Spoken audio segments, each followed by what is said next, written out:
and welcome to another video. In today's video, I'm going to show you how I made a Zelda Breath of the Wild Amigurumi doll.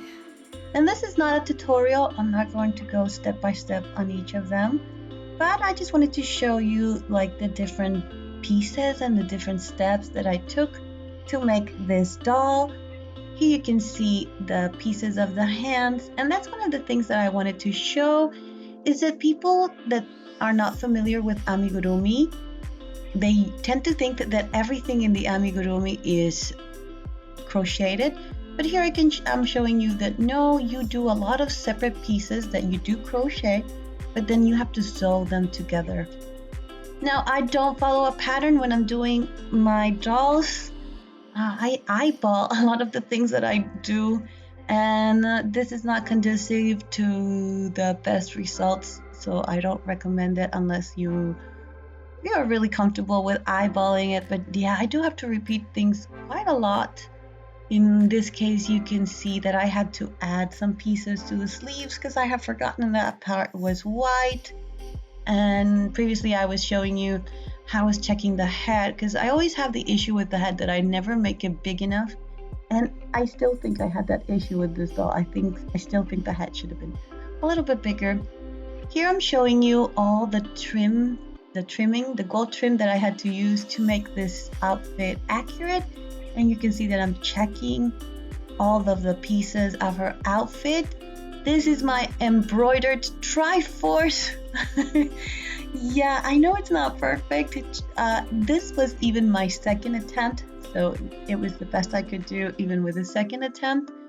But I still think that it came out quite nicely, even though it's not perfect. And I think I would have to tell you that's the Triforce emblem for you to know it's the Triforce emblem or the Triforce symbol.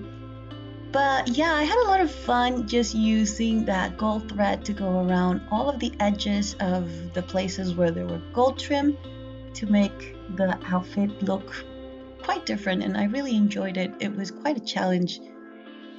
And here you can see that I'm measuring her bald cap. I don't know if that's what you would call it because she's no longer bald. But it's the main part of the wig of her hair. And here I am measuring that her hair is long enough to be at her waist. Now, I always like to show you in my videos two things. The first thing is that people usually think they don't have time to do arts and crafts or any new hobby they would like to try. But here I'm showing you that I am homeschooling my daughters, so you can peek my daughters in the background doing their homeschool, and while they're doing their homeschool, I am supervising their independent work and at the same time working on my dolls. Now, the other thing that I like to show you in my videos are my mistakes, because yes, that is where you learn the most from your mistakes. And so the mistake I made here is that I was lazy and I didn't want to pin her wig to her head, and then I ended up sewing it crooked and I had to do it twice. And yeah, that is the consequences of being lazy, that you end up doing things 3 or 2 times. Again, this hair was a lot of work, but a lot of fun. It had so many details. I liked the what do you call it? The bangs? I don't think it's the bangs, but it's just the way her hair is parted on the front and then it's covered with braid. And here you can see that her hair looks curly. And the reason that it looks curly is because when you have the string of crochet, it will curl. And I knew it was going to curl, but I had to go ahead and sew every individual hair strand together. And this is not even the most work to make an amigurumi doll hair. I've seen videos where they don't use the crocheted strands for hairs. They used individual yarn, and that takes forever just to put on the head. Here is another of the individual pieces, and what you can see here are the ears. Now, because I don't follow a pattern, I have to be constantly sizing things up, checking that they're the same size and that they fit with the character. And in this case, I am satisfied, so I went ahead and sewed them in. And here I'm showing you the last intricate detail, which was the belt. This one is not as accurate as I would have liked it. It had a lot of details, but I thought that this was a good enough approach for the Amigurumi doll. Now, I said this was not a tutorial, but I wanted to try to do a portion of this video as a tutorial, and what I'm showing you is how I do my eyes. So here on one side you can see the completed eye, and on the other one I start working always with the color part of the eye, and this is going to give me the general size and the shape, and because this is the part of the eye that I want to pop the most, it's the one that I start with. So what I do is that I just go with the thread in and out of all of the spaces in the crochet that I want the eye to have its shape, and once I have the shape with that thread, I just go ahead and go round and round over the same thread. And this was the same technique that I used to make the gold trim around all her clothes. Okay, once we're done with the colored area, we go ahead and go with the white, and it's pretty much the same process over again. You just go ahead and try to form the line around the shape, and then once you have that, you start going round and round and round over that thread. Now, one of the things you do want to make sure you do is that you don't go over the thread, like when you're going round and round, don't go over the part of the doll, the crocheted part. Try to go over the thread that you just place there to guide you. And I don't know if you noticed, but when you're done, the way you finish is that you try to enter, you try to access the area that you want to sew from another part of the doll. Like, you don't want to put the nut very close to the face, so you'll see that I enter through the neck, and then once I'm done and you do the nut, you go again and you pull the needle out. Like, there you can see that her threads are pulling from the forehead, which looks funny. Okay, and then the last part is the eye. I don't use yarn for the black part because it tends to be way too thick, and so I have more control if I use other types of threads. This one is the one you use for cross stitch. Oh man, the name is escaping my mouth right now. In Spanish it's called ovillo, but I really don't know the name in English.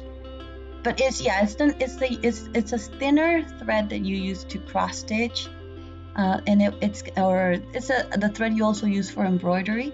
It's a lot thinner than yarn, and it'll give you better control because the black tends to be, you wanted it to have control on the thickness. If it's too thick, it's going to pop too much and it's going to look harsh. So it's better to have more control. Now here you can see that I'm making a mistake. That's what I should call my videos, Linda Makes Mistakes. So the mistake is that I am going around not the thread that I made, but around the crocheted part. And at this point, I don't care because I already know the eye has the shape that I want. But if it was a mistake and I would have to cut that eye and start over, I have the chance of cutting into the crochet part, and that's why you want to avoid that. Now, once I'm done doing the pupil, you go around the eye to give it some shape. And the good thing is that because the thread is a little bit thinner, it won't pop too much, and because the white is over it, it'll also cover it, but it'll be a good edge for the eye, so you do want to do that. Now, I don't know why I don't have the footage of me doing the highlights, but you get the idea. It's the same thing, just go over it with a little bit of white over the black. And here I'm showing you how I'm finishing the eyelash. And I'm sorry, this is the only footage of the eyelash. All of the footage of me doing the eyelash was out of frame. I am so sorry. I usually have to, I put the camera, try to put things in frame, but then I have to pull things closer to me because I am blind. But I did wanted to include this footage because it does include how I do the knot. English! It does include how I do the knot, and then you'll see what I was telling you of trying to pull the needle and the thread out from a different area than where you were sewing. So here you're going to see that I'm pulling it out under the neck, and there is where I'm going to make the cut, and that's going to hide my thread, and it's going to make sure that the thread is not going to come out and show. You don't want to make a close cut, you want to make a large cut. Okay, and the finishing touches, her, I was going to say eyelashes, her eyebrows. It took me quite a while to find that word. And I think that's the last detail of our Zelda, the little hair clips. These really helped give the illusion that her hairstyle was accurate to the Breath of the Wild outdoor Zelda outfit. And a little bit of blush on her cheeks completes this doll. I don't have footage of me doing that nose, but you get the idea. It's just thread in and out. And here are the close-ups so that you can see all the little details that went into making this doll. It was honestly a lot of fun, and here you can see how her hair looks all together. It still has a little bit of curliness. Oh, I forgot I had added that little like silver detail to the boots. The boots had a lot of more detail, and so did the pants, but I kept them simple.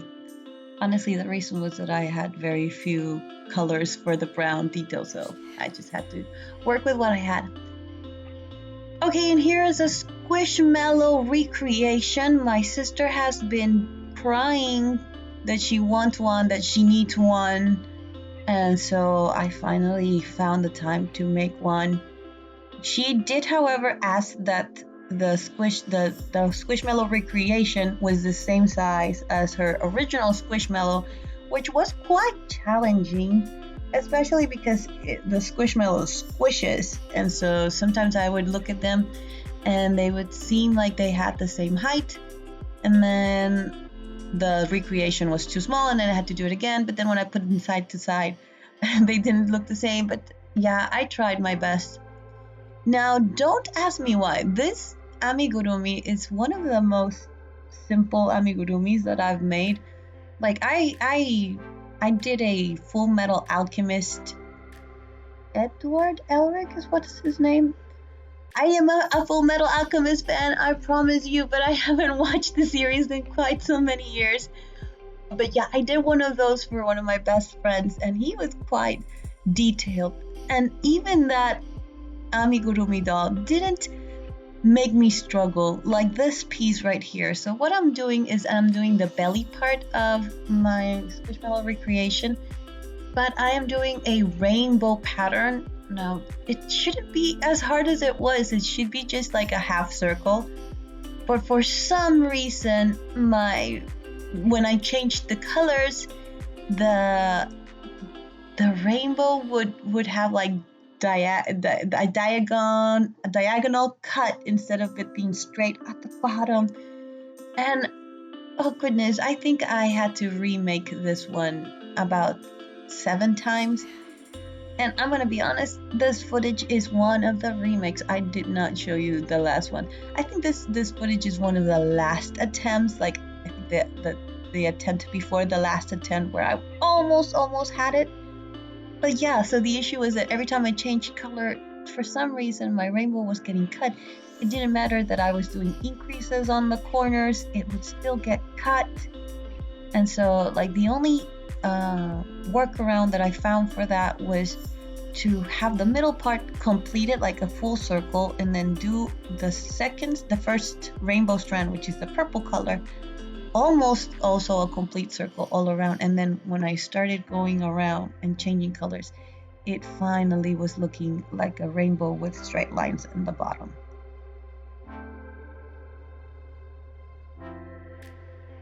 Okay, and here are our pieces. Yeah, this amigurumi shouldn't have taken that much. It was literally just some spikes and some belly parts. And that should have been it. Although I gotta say, the bigger your area, the slower the crocheting is gonna go. I think I crocheted the Zelda quite faster than this one because it was so big. Like each row was probably at least 100 single stitches. Okay, look at that! She finally pinned it! Okay, honestly, that's not true. I did the same mistake I did in the Zelda. I don't learn from my own mistakes. I went ahead and I showed that rainbow without pinning it, and when I finished, it was crooked.